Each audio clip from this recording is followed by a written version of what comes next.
Bonjour, bienvenue dans cette nouvelle vidéo et dans laquelle je vais vous parler de la convention présence à laquelle j'ai participé à Emmendingen, aux 3 frontières France, Allemagne, Suisse, près de Bâle.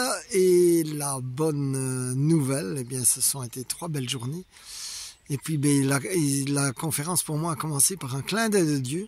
En fait, j'avais un énorme Airbnb, bien plus grand que d'habitude, avec un salon, une chambre, une cuisine, etc., qui était bien trop grand pour moi. Et puis, il était d'ailleurs assez cher et je m'étais dit que ce serait sympa si je pouvais trouver quelqu'un pour le partager. Mais je n'avais pas trouvé et donc j'arrive à Emmendingen et je pense à aller chercher à manger. Et lorsque j'arrive dans une grande surface, eh bien, je rencontre un homme que j'avais déjà vu dans des conventions précédentes qui me dit « Je suis dans la mouise parce que je n'ai pas de logement ».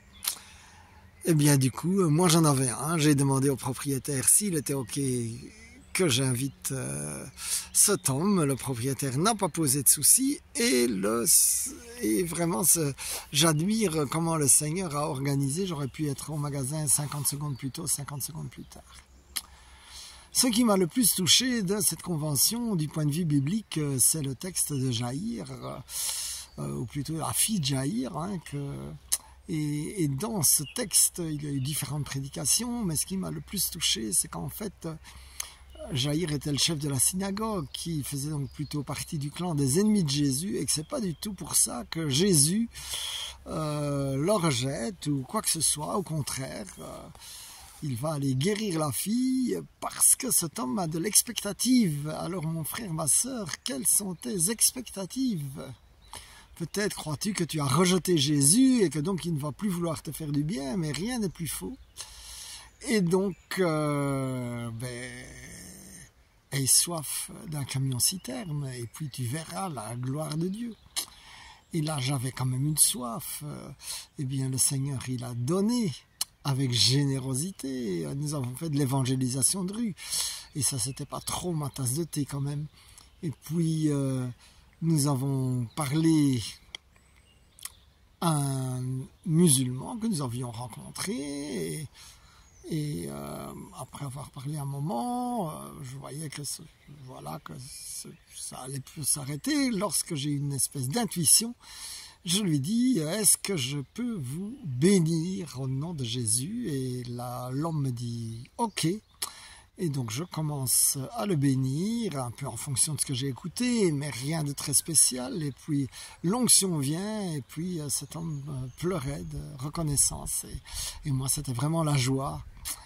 Et vraiment dans les moments comme ça, eh bien, on voit vraiment l'action de Dieu.